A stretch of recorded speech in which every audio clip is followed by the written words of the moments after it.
Okay, great. I'm really pleased that so many of you could join us. Is that okay, Andrew? Can everybody hear me? I think they can, yeah. Great, fantastic. This is, like Andrew said, the fifth outing that we've done of public art tours, and I'm delighted to be focusing on the tree as a topic, because as I found that there were far more trees in public art that I could possibly cover, so I had to sort of whittle it down and make a sort of personal selection. For those of you who haven't been on any of these tours before, the sort of driving force behind these topics for me is that it's art that's not based in a gallery. So for many years I've been interested in these sorts of pieces of work. They're quite often downgraded by the art critics, but they're becoming more and more prevalent in the urban environment, and quite often I find that they're more ambitious in terms of the scale and often the context, and also their accessibility. They're accessible to everybody. So they leave themselves open to a much wider interpretation than perhaps something you might see in the cozy confines of a gallery. So for me, that makes them interesting, and they keep popping up and they keep being interesting. And it's a lovely way of walking around a new city, or even your familiar city, and sort of they pepper the landscape and give you a sort of a way of mapping where you're going. So that's another great reason for these works. So the selection that I've chosen 12 works, and there's been few other sort of symbols that have preoccupied us, I think, quite so much as trees for artists, particularly visual artists. I think they really talk to us, they talk to our spirit, they talk to our imagination, they hold a real sort of power for us in our lives. And even since prehistory, trees have been worshipped. They've evoked awe and reverence. They generally we have a sort of affection for trees. But as we race into the 21st century, we also are recognizing that we haven't perhaps preserved them in the way that we ought, and that we're now facing a crisis with trees, as well as all the other things that we feel about trees. There's also this sort of distress, I guess, that we feel about trees and deforestation. So I'm hoping we're going to cover some of those topics, some of the artists that we're going to see. And we're going to start in London, then we're going to go up to my husband's birthplace in Edinburgh, and we're going to then jump across the Channel. We're going to go over to the Charente, France, which has become it's become my second home. Then we're going to take another little look across Europe, and hopefully we'll finish up on the other side of the world. So it's quite a big jump, but we're going to start in London. So let's see if I can take us. This is just a quick overview of some of the works, but we can come back to that in a while. So this is the first piece that I'd like to introduce you to. It's a piece by a French artist, and it was made way back in 1998. It was one of the early pieces of public art that sort of amused me when I was first in London. It was originally installed in Limehouse, close to Canary Wharf's financial district. A friend of mine, Maggie, which she now calls the Rig, as it's sort of expanded and expanded. But at the time, it was a very new financial district.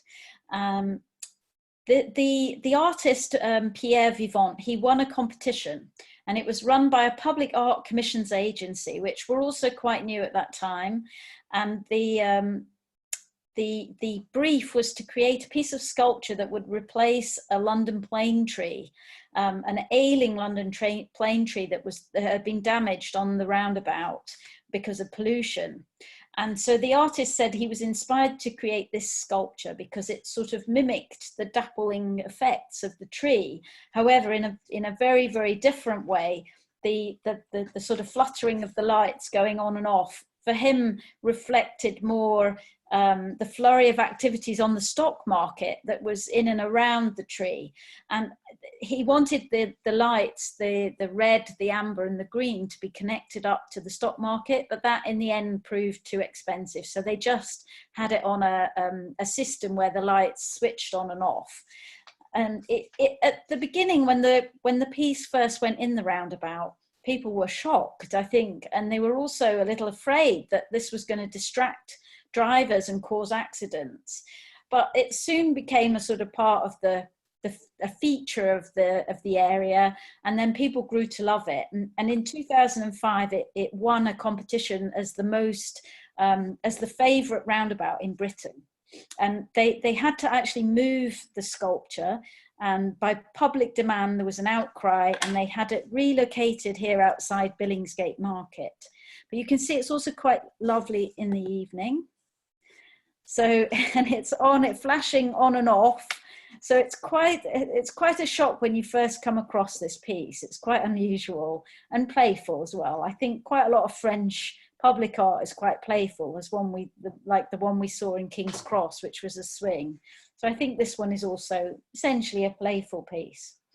The next one. Oh, just to quickly give you an overview, where we were here was Billingsgate, and this little loop, for those of you who don't know London, this little loop is the Isle of Dogs, and this is where we find the sculpture now. It's here outside Billingsgate Market, and this is the old London Docklands. And what we're going to do now is we're going to skirt along the Thames. We're going to cross back over Tower Bridge that we crossed over on last week, and we're coming to City Hall, which is the home of the Mayor of London. So, and this is in the development just behind the City of London, the council offices, the sort of big egg-shaped council offices. And we were introduced to David Batchelor in the city tour, and he's become a favorite of mine. I've seen his work 2 or 3 times now, and I think he's really maturing as an artist, and his work is very much an urban comment on how it is to live in the city. Let's see what he calls the work. It's called Evergreen, which for me, I thought that was quite it was a sort of telling title. So unlike the blinking traffic light tree, I think this one is more of a slightly Peter Pan like take on a tree, in that it's not changing, it's fixed. And as you see the urban tree in the background, you know, that's going to change through the seasons. It's going to lose its leaves, and here this evergreen tree is going to remain the same. And I think that's again a comment on the sort of urbanization and the sort of very shiny and metal materials of the city. But we're going to listen to I've got a little video lined up now of David Batchelor himself talking about his own work. He's not talking specifically about the tree, but I wanted to I let him explain a little bit about his use of colour, because one of the things I like about David Batchelor is that he's a colourist, but not in the traditional sense of the word, maybe like an impressionist. He's not looking at colour in terms of its natural, an equivalent to something you might see in nature. He's more interested in colour in terms of how you see it in the urban setting. So I'm going to let him talk now. Let's see if I can get this to play. This is a video that the Tate Gallery do make lots of videos with artists, and this is one such very, very good video. My interest in colour is absolutely about colour as you experience it in the urban environment. I mean, my work's been concerned with colour since about 1992, so for longer than I almost care to think now. So most people who are talked about as colourists, you think of them, certainly in the UK, as being nature painters of one kind or another.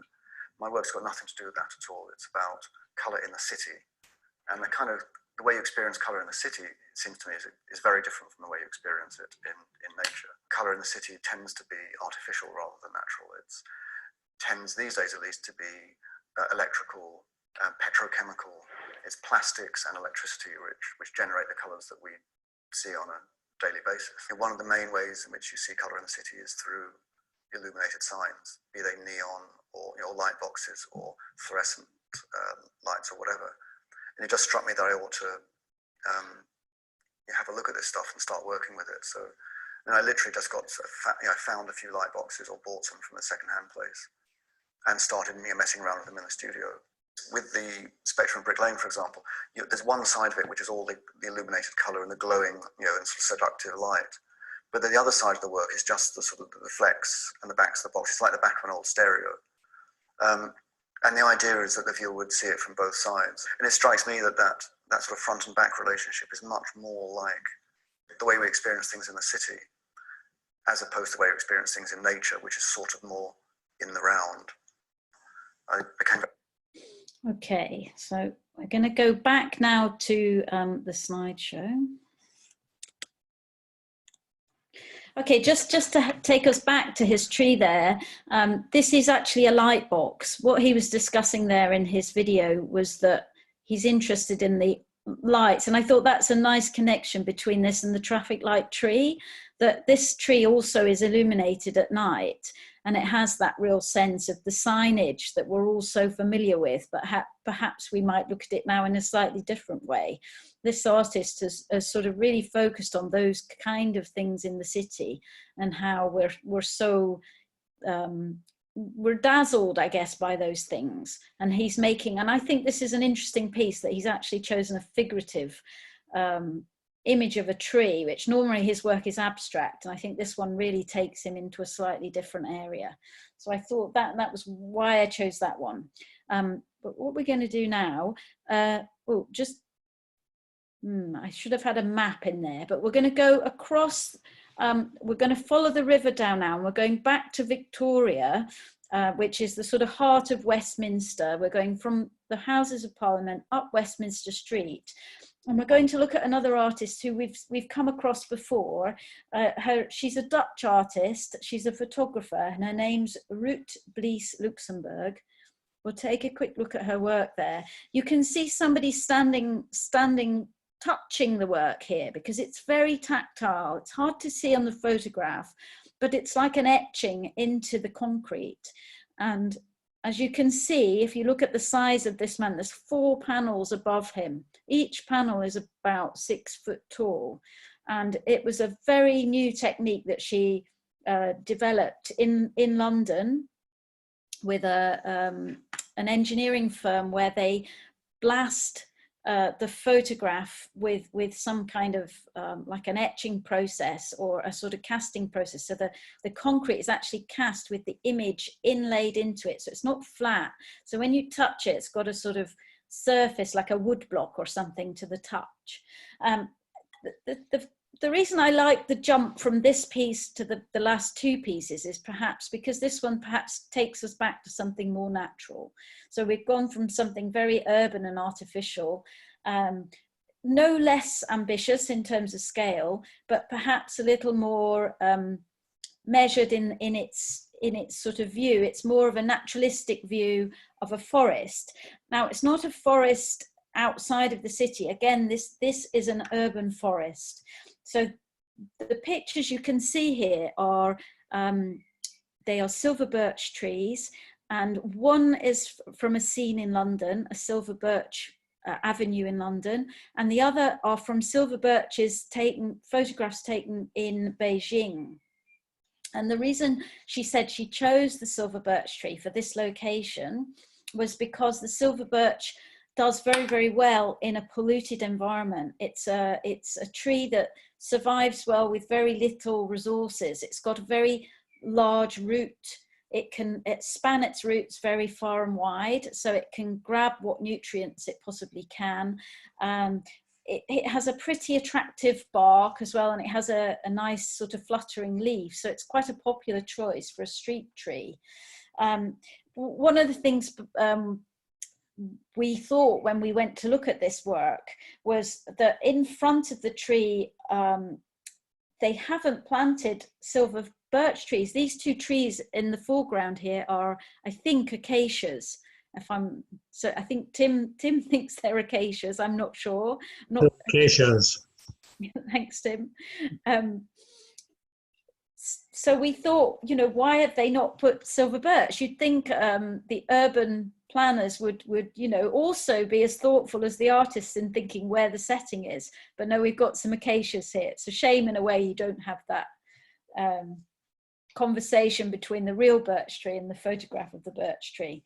But there we go. We maybe have a long way, bit of a way to go to educate everybody in this new sort of way of working. I think she's drawing attention here to the relationships between cities and forests. And she talks about the feeling of a city being like a forest, where you can get lost in a forest and you can also get lost in a city. And she wanted to give that sense, and which is why she's used this sort of avenue with this long perspective. She also has a homeless person in one of the panels. So I think she just wanted to draw our attention to difficulties that people may face in cities as well.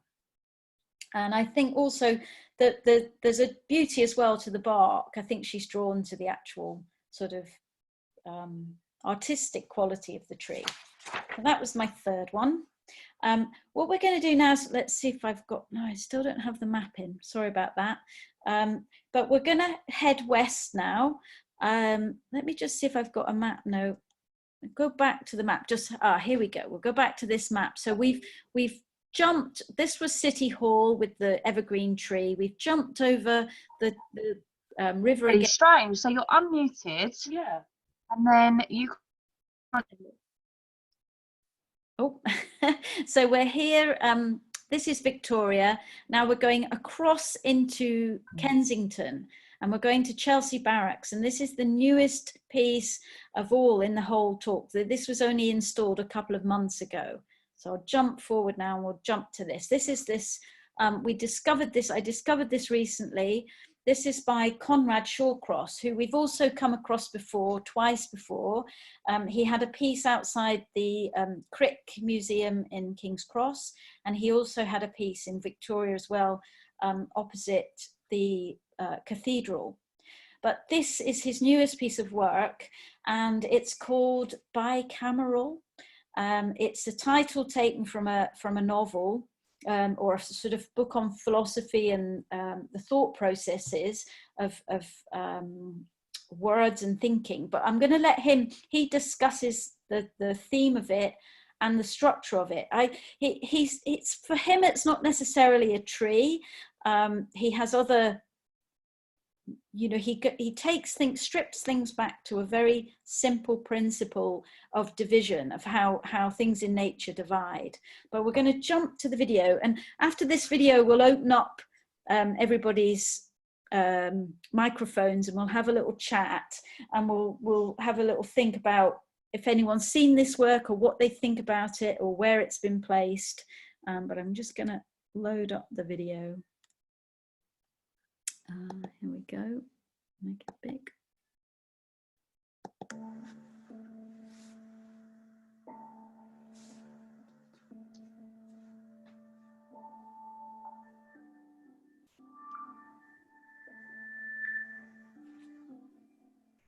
A lot of my work are progressions.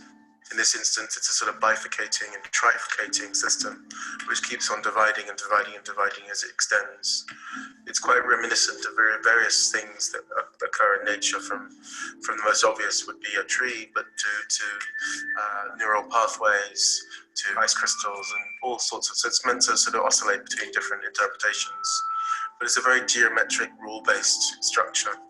There's a lot of very ancient studies and use and exploitation of things like the Fibonacci sequence and old ancient truths, really, that exist in terms of ratio and proportion. We wanted to sort of challenge ourselves in trying to come up with a really novel way of making this. So there's no welding at all. It's all made from water-cut aluminium sheets.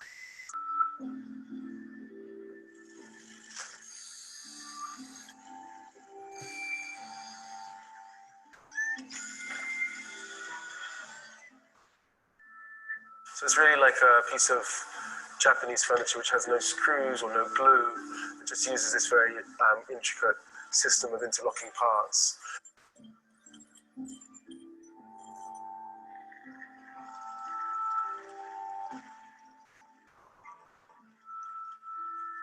The anodizing is a process which sort of unifies the surface but also stabilizes it, so you don't get oxidation and sort of pitting or marking on the surface. So it should allow the piece to be very resilient for a number of years. It's quite a kind of mystic art, anodizing, and it's very susceptible to the impurities in the material. We're trying to get this universal color to go from the very thickest material to the very thinnest. So the real challenge now is being able to get this consistency of color throughout the form. The process itself etches away the surface by removing 25 microns, which is about a fifth of the thickness of human hair. On this particular project, there's a special colour where we have some bronze coloration and some blue coloration to give the design finish. I actually find it all really interesting because the anodizing process needs every element to work correctly to give a good result at the end. So everything from the guy putting the right parts on the right jig in the right way to finishing and measuring it at the end. But I guess the most dramatic change is when we change the colour from the silver of the metal to the coloured finish that the client's ordered. And you'll see that in the by-camera project. It changes from silver to bronze and then to the blue finish colour. And to be honest, these are the largest part that we've ever anodized in this company in the last 10 years.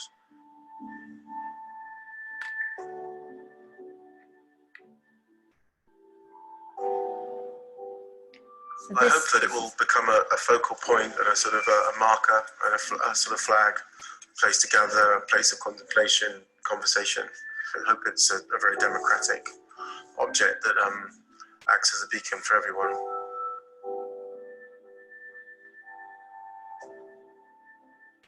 Oh, what a world of unseen visions and heard silences, this insubstantial country of the mind.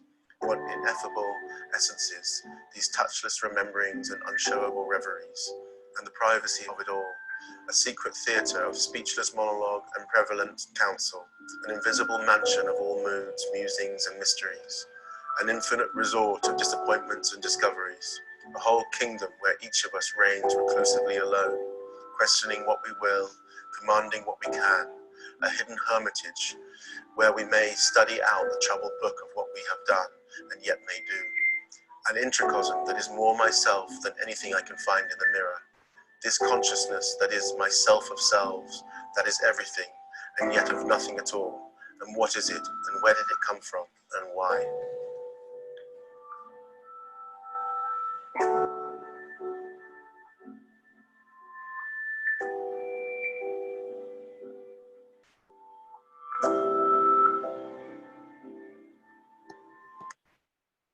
Okay.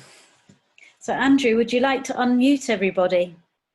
Okay, we'll do just that.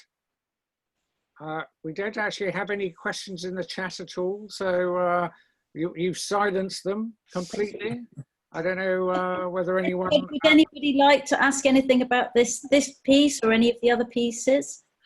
I was going to ask a question of how long it takes to walk between each of these three pieces.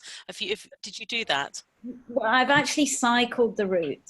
This particular walk is not really designed as a walk in terms of walks. The other walks that I've been doing, very much you can walk them, but this one, because I'm focusing on the actual symbol of a tree, I'm sort of jumping around a bit. But you could actually see these four a bicycle. Right. It's probably, what do you think, Tim, about 10 miles? Yeah, it's quite a nice trip out. Cool. Will and Becky and Mum said goodbye and everything, and they said they'd text you and stuff. Oh, Will and Becky are gone? Yes. Any other questions? Because they had to move the... I'm going to have to mute everyone. It's too noisy in the background. Okay. I'm sorry. Okay. Gail, I think we'll move on. I'm sorry, we got too much background noise there. So if we can continue the tour, and we'll open up again after another few art pieces. Okay, cool. So we're going to head over now from London. Definitely you can't walk this, but you can take the train or take a plane. We're going up to Edinburgh, up here, and we're going to look at a fairly new sculpture park, which I've only just recently come onto my radar, and it's called Jupiter Artland. And we'll just have a look. The first piece, there's about 30 pieces in, we'll just go back to the map a minute.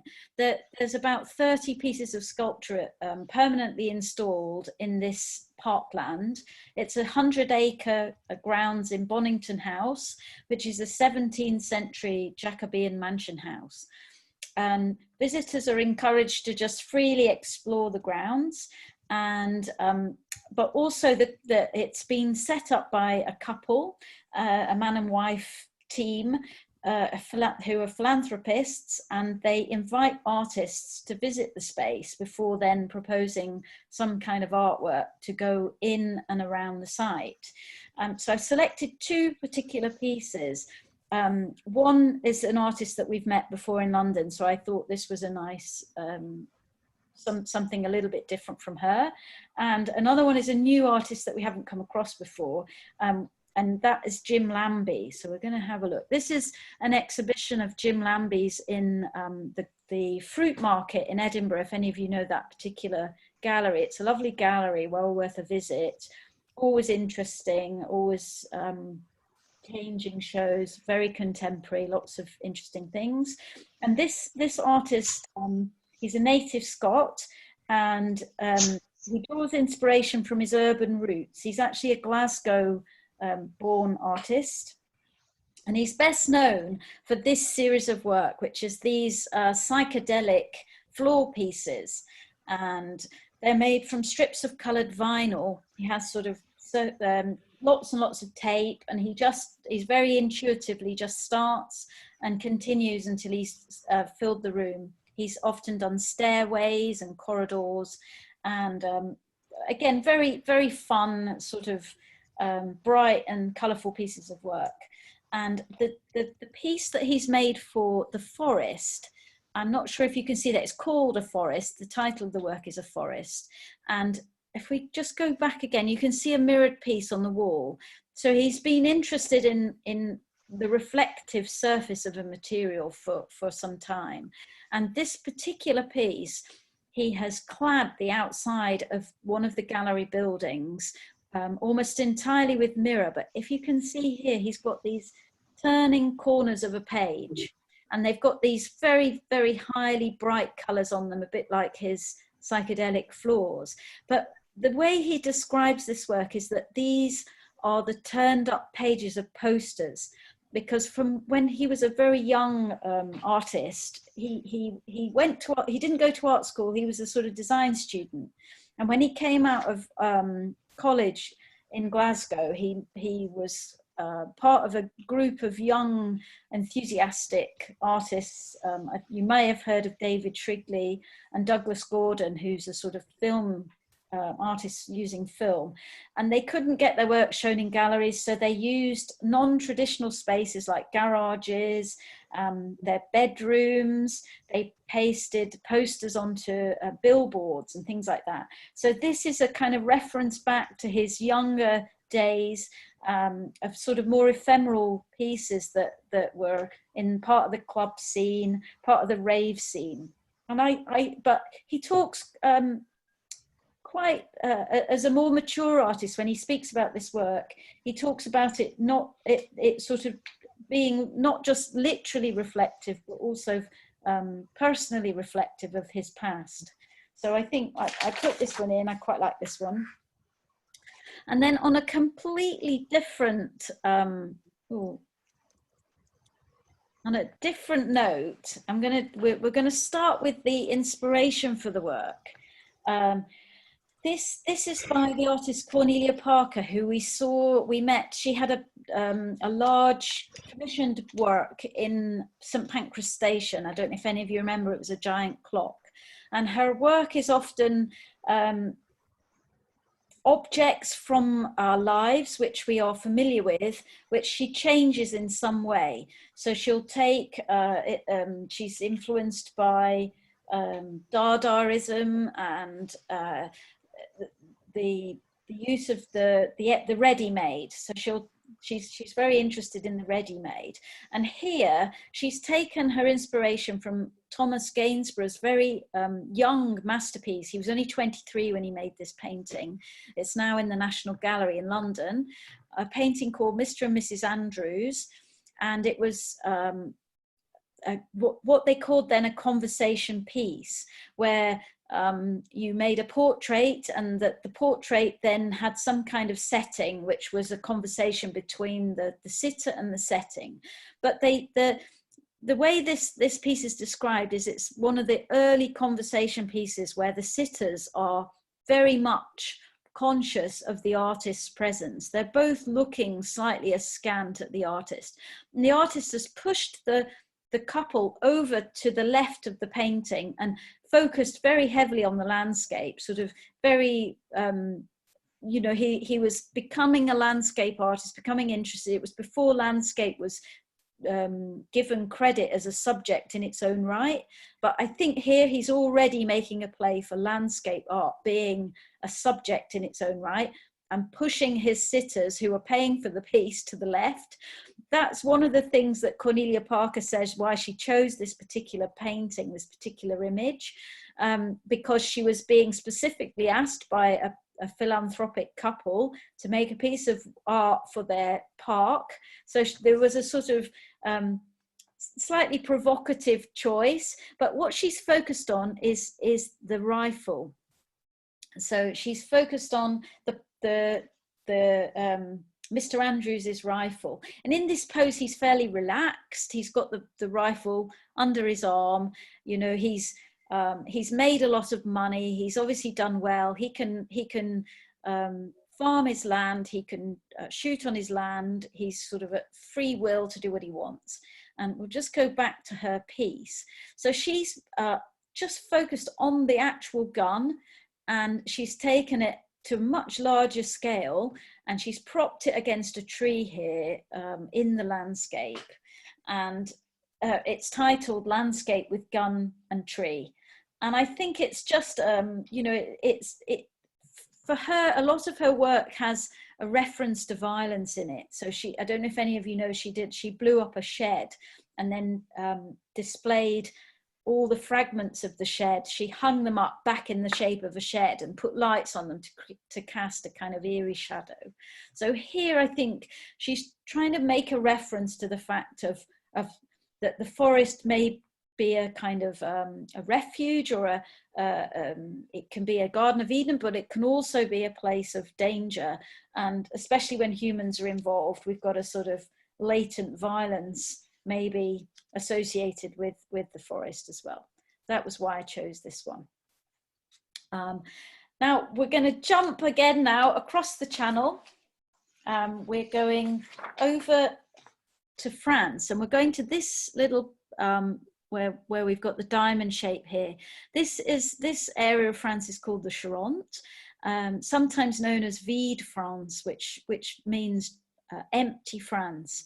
And I've been familiar with this little part of France for 20 years now. My father discovered this area when he was looking for somewhere to retire. He sort of had a bit of a criteria. One was that it had to be quiet, and that it had to be a little bit like Yorkshire or Lancashire, a sort of green and verdant. And it came as a real surprise to us that this part of France was very much like parts of England. It has lots of rain. It's very green. It's where the Charente butter comes from. It's full of cows and trees. In fact, it's very heavily wooded. And one of the things we've discovered in our trips there, we now actually have a home there. It's become very sort of familiar place to us. But one of the things we've discovered on our visits to the various gardens of the area is a another sculpture part, but quite different from the Scottish one. This one is much more about the sort of land and the trees. And I don't know if any of you remember, in 1999 there was a huge storm that swept across most of this part of France. Some of it came up to southern England, and many trees were devastated. And this particular park lost nearly all its oak trees. They were all blown down. And rather than just remove the trees, the couple who owned this chateau decided that they would invite international and contemporary artists whose work they admired to do something with the wood. And we're going to we'll have a look at a video, and then I'll discuss a little bit about the pieces after that. So let's see if I can get up the next video. It's called Chateau L'Abrégement.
Okay, I'm going to stop it there. Now, I don't know if any of you spotted, there was an Andy Goldsworthy, there was two Andy Goldsworthy, and this particular one here is one of our favourites. And I'll just take the video back a bit again, and you can see what's interesting here is that he cut the wood that had fallen into a particular sort of triangular wedge shape, and then he laid them down in different directions. And just the simple process of laying them down makes them change throughout the day, or depending where you're standing, they have this beautiful sort of colour. I'll just play that little bit again, because this one was particularly a favourite of ours.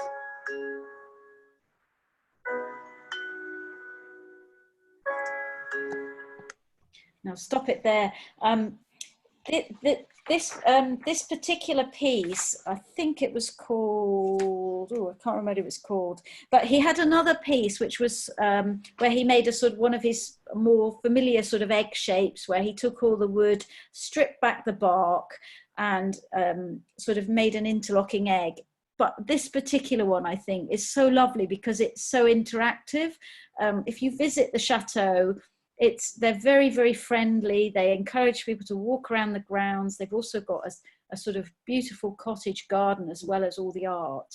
And but this particular one was very, very astonishing. I kept wanting to walk around it. And it's been there 20 years and still an amazing piece. There was also an Antony Gormley. So the standing figure on the giant oak trunk was an Antony Gormley. And that also has, for me, I think it worked really well in the gardens there. It had a real presence. I think it sort of had that sense that these trees had blown down and this was like the last man standing. And I think it was quite brave of the owners to you know, really sort of think outside the box of what to do with this sort of tragedy of losing all their trees.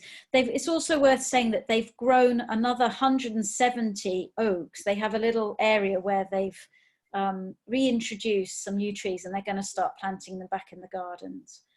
So I'm going to go back onto our PowerPoint now. So now we're going to go over to Switzerland. And we're going to look at an artist who, it's a couple. They're called Christo and Jean-Claude, and they've been working since the 60s, in fact, and they've been thinking about trees all that time. A lot of their early proposals for trees were not accepted. They had this notion, I think they've worked as a couple ever since they were in their 20s. They married, they met in Paris. One's from Casablanca, the other's from, I can't remember where the other's from. Bulgaria, it's from Bulgaria. Bulgaria, thank you, Tim, from Bulgaria. And they met, they were born on the same day, and they had this wonderful romance, and they've made their work together ever since. But they came across this sculptural idea that when you wrap something up, it takes on a whole different character. It occupies the space in a way that you look at it differently, perhaps appreciate it differently, and look at it again. And one of their earliest objects that they chose was a tree. And this was it when it was finally realized in 1998. So they were rejected many times they wanted to do it in Paris, they wanted to do it in other places. And finally, they found an art institution in Switzerland, the Batchelor, and it's in Ryan. And this park, it went ahead over a month. And I think there's some beautiful photographs and drawings from this project. There were, it's a 55,000 square meter use of fabric. That's how much fabric they had. They used a Japanese type of fabric that they used to protect trees in heavy snow, and they did it over the winter. So you can see here it's in the winter. So it had a kind of protective feel over the trees.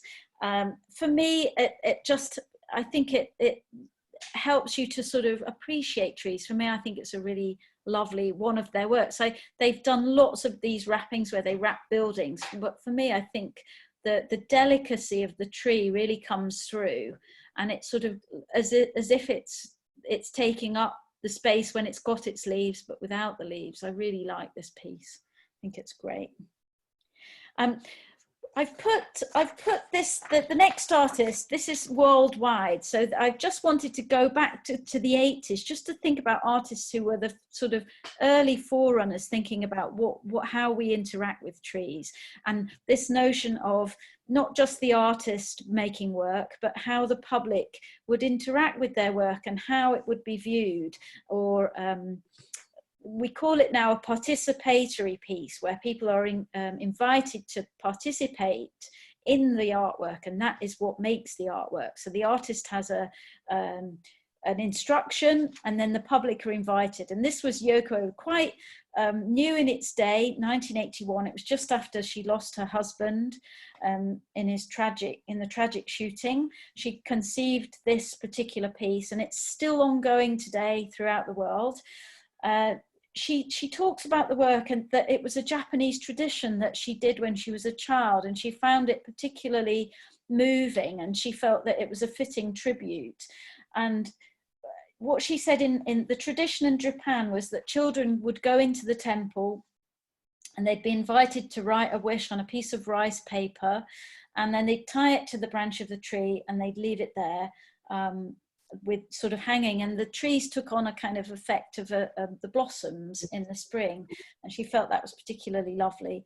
And her instructions are: make a wish, write it down, tie it around a branch, and ask a friend to do the same. So it's just this first introduction to people being encouraged to make work, and that sort of led me to remembering the really even more groundbreaking work, I think, of Joseph Beuys. This particular work, 7,000 oaks, again, very unusual at the time for an artist to want to plant trees. What on earth was this artist up to? People were very, he had to get the public to volunteer to help with the work, and at first people resisted, but eventually it became part of the town. It's in a town called Kassel in Germany, and he set about changing the landscape. He saw that the urban situation was making people, perhaps their lifestyles less appealing, and he felt that the reintroduction of trees into that environment would make a real difference. And to make it an artwork, you know, it brought it to the people's attention. And I'll just go back. You can see here, there's a piece of stone to make sure that people would remember this as an artwork and place it in history. He placed a stone pillar next to the tree, and you can see this was back in 1982, and this is one of the trees as it has sort of matured in 2008, and so these are carrying on, and other countries have taken up this challenge, and it's happened in Oslo and Sydney and New York, and we've got our own artists in London, Ackroyd and Harvey, who've carried on the baton, completed the baton, and they've planted their own, from acorn seeds, thousands of trees that have been planted in and around London. This is them growing here in a gallery, just to sort of make those references back to that early work.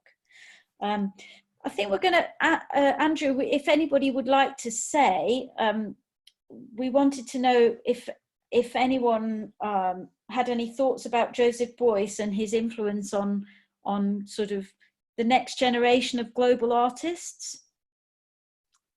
If anyone has any ideas about how, do they know Joseph Beuys, or have any questions of Joseph Beuys? Do they think that is influential? What people might think? I find Beuys absolutely fascinating. I love him, and I think he was so visionary in what he was trying to do at that time, and the fact that it spread around the world, and the message, you know, very much about, he was a political artist wanting to communicate a message and get people involved, and the fact that that piece was then used for the end of the 20th century piece that he did, again, of just all those links and all the messages that he gives. I love him. Yeah, I think it was a real turning point for artists thinking that they could have a social conscience, and that the works could take on a whole different sort of meaning. But I thought that was a great one for the whole tree, the urban tree thing. I thought that just really showed how artists can engage. Absolutely. And I think as well with Beuys, just like you look at some of his earlier work as well, and, you know, in a sense, his persistence and his resilience of, like, you know, he got into all sorts of trouble because to bring the politics into art was not highly accepted. So in that sense, I don't like all his work, but I have absolute admiration and fascination, and these two pieces I love. Yeah, and I think that we'll keep coming back, and they'll keep having another think about it, because it was strange. I remember when I first saw Beuys's work, thinking it very odd, not knowing what to make of it. Yeah. And only as time goes by, you realise what a visionary he was. Yes, I totally agree with you. Okay, so we've got a few more minutes, so I'll just quickly do a quick whiz. See if we can. Okay, this is Ernesto Neto, and he's such a lovely artist from Brazil. I thought I'd just give you a quick blast of farming. Let's go for him. An artwork is a poem. This is a public space, and this work is all about intimacy. It's a big work, but everything comes from a little, one knot after the other.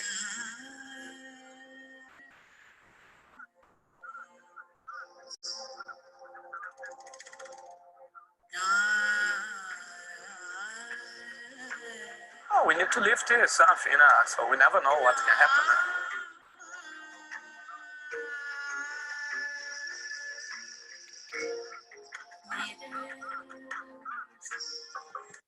Okay, sorry, let's go back. So that was Ernesto Neto, very appropriately named, and this was his Gaia Mother Tree. And this was, it was a temporary sculpture, although very bravely, it was in a public train station, and it was there for a month, and people were allowed to interact with it. It had sensory things inside, things that you could smell.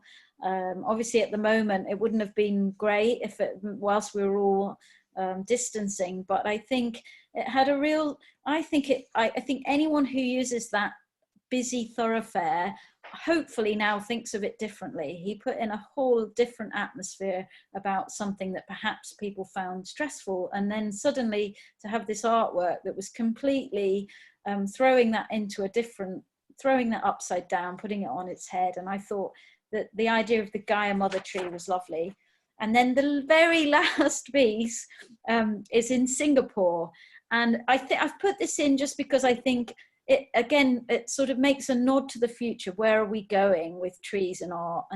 And this is if anyone knows, it's called the Super Tree Grove. I've got a very quick video. Let's see if we can, and then we'll open up for questions. I won't play all of it, we'll just play a little bit. Gardens by the Bay is a 21st century botanic garden. It's here for the people of Singapore and is a major tourist attraction for people around the world coming to Singapore. It's about 54 hectares in size, set in Marina Bay on the edge of sort of Singapore's new development area. There are two cooled conservatories. One of them is called the Flower Dome, and that supports a collection of plants from Mediterranean regions of the world, including Chile, South Africa, Australia, California, and even some from Madagascar. The other one is the Cloud Forest, which basically houses plants from the tropical montane regions. The other major feature that you see are the super trees. There are 18 of these structures that are basically vertical gardens supporting tropical plants. They provide biodiversity, there are nesting sites, they are venting for the conservatories. Key inspiration was being in the Valley of the Giants in southwest Australia, where you have these enormous karri trees and an aerial walkway. So it's just an amazing three-dimensional experience within a beautiful forest. So all in all, they're just really integrated design. It's about beauty, create a beautiful, amazing structure that's doing some environmental work too.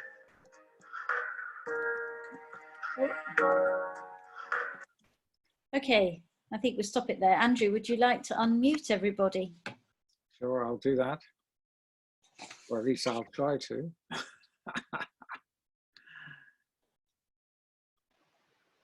Okay, everyone's unmuted.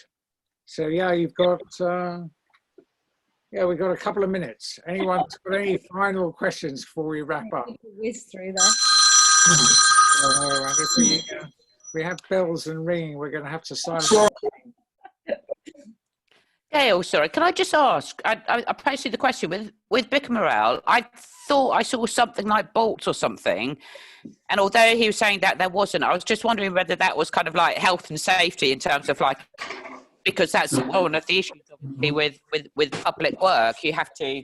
I don't know about that. In all the literature I found about his work, it says that he's used the traditional Japanese technique of no bolts. That it's no welds. It's no welds. No welds. That's right. No welds. Yeah. So maybe the bolting is an extra safety feature, but yeah, it's not welded. So I guess it can be all, kitted apart and put back together. But I know from my days of putting things in the public, they are very cautious, and that you have to have, you're supposed to have 3 points at which everything is secure, so that if one thing goes, then there's a next and a next. Yeah. That makes sense. Any other questions? Yes, can we just look at the screen of this art in Singapore? I missed. Yes, sorry, let me. Yes, thank you. This one. Yeah, thank you so much. Has anyone visited this? Yeah, Becky. Hi, yeah, my brother lives in Singapore, and I have seen this, and it felt, somebody posted it up there earlier, is this art, is it architecture, is it green infrastructure? It felt like architecture. I'm sort of almost appreciating it as art for the first time, seeing it in this seminar lecture. At the time, it just felt like really interesting, fascinating, almost quite overwhelming architecture. They felt like buildings. What is there anything inside them, or are they just simply? Yeah, I'm trying to remember. Is it worth seeing? Is it worth visiting? I wouldn't go all the way for that. To be honest, the botanical gardens there were amazing, really, really lovely. If you can stand the heat and the humidity. Seeing these, I think, was possibly even on my first day in Singapore, and was after a particularly big boozy lunch. So my memory's a little bit hazy. I don't think you could go in. I don't think if there was anything inside you could see inside. I think they were very, you just went around the outside of them. Okay. One of the things I felt was interesting was that it was in a sort of reclaimed area. It's the reclaimed land. I nearly put in the palm that's in Dubai as another sort of reclaimed tree feature, but I was just trying to sort of get it down to 12, so I sort of chose this one over the palm. But I've not been to the palm either. When I looked at sort of videos of the palm, it looked very much more industrial and nice from the air, interesting to look at, interesting shape. But I felt that this one, perhaps as an experience, was more interesting with all the planting and the nestings and the things like that. Okay, so we're pretty much wrapped up for time. A couple of things we would like to say. First of all is a big thank you to Gail. We'd also like to encourage you all to visit the Urban Tree Festival website, have a look around, poke around, see what's going on, sign up to more events. There's a couple of things that are happening which are very arty tomorrow, and I'm hoping that Stella is still on the call. Is on the meeting. If Stella's still on the meeting, or whether she's... Yeah, I'm still here. Okay, so I'm hoping Stella might just mention something about the tree collage challenge. Yes, in a nutshell. So I'm Stella Wisdom. I'm a curator at the British Library. I'm setting a challenge for people to make collage trees using digitized pages of 19th century books. So the British Library has put over 1 million book illustrations up on its Flickr channel, and these can be used by anyone. You can do what you like with them. One of my colleagues has made a guide showing people how to make digital collages, so I would absolutely love it if anyone made some collages using the book illustrations from Flickr and made some tree collages. There's quite a lot of trees in there, but I'm guessing people could use illustrations of other things and put them in the shapes of the trees. Go wild. Awesome. What I'd like to also say is that Ruth Broadbent is here too. So Ruth, you have a piece in the, do you want to mention something about branching out? Oh, I could do. Yeah, I've just put a video up which has just gone online, which connects as well with Stella's and some of the other art projects going on. It's a drawing project, and basically the idea is anyone and everyone can join in, focus in on some branches, zoom in and have a go at drawing a branch, take a photograph of a branch, and if you can, there's a potential jigsaw way where you can join them all together and make a fantastical imaginary tree, either all of your own or just link up with other people, post them online. It'd be great to see them all around the world as well. So it's hopefully the gist of it. I had quite limited technology, so I did my best with the video, but do contact me if there's any questions and give it a go. So. Brilliant, thank you, Ruth. And also what we have tomorrow is the launch of the Europeana Tree Art Gallery. Europeana is the cross-European digital platform for artwork on public display, and they have created a tree gallery for us, and that launches tomorrow. So come back and find out more about art and trees, and have a lovely evening. And once more, a big thank you to Gail. Can we do a virtual round of applause, Andrew? You could try. Yeah. Can we go? Thank you. Thank you, fabulous. That was excellent. Thank you. I really, really enjoyed that session. It was awesome. Very nice. Yeah. Thank you. Thank you. It certainly was. Thanks, Kate. All right. It's nice to get out. Yes, I'm all for this kind of virtual going out. All right. Thank you, you. everybody. Thanks very much. Thank you so much. Thank you. Fantastic.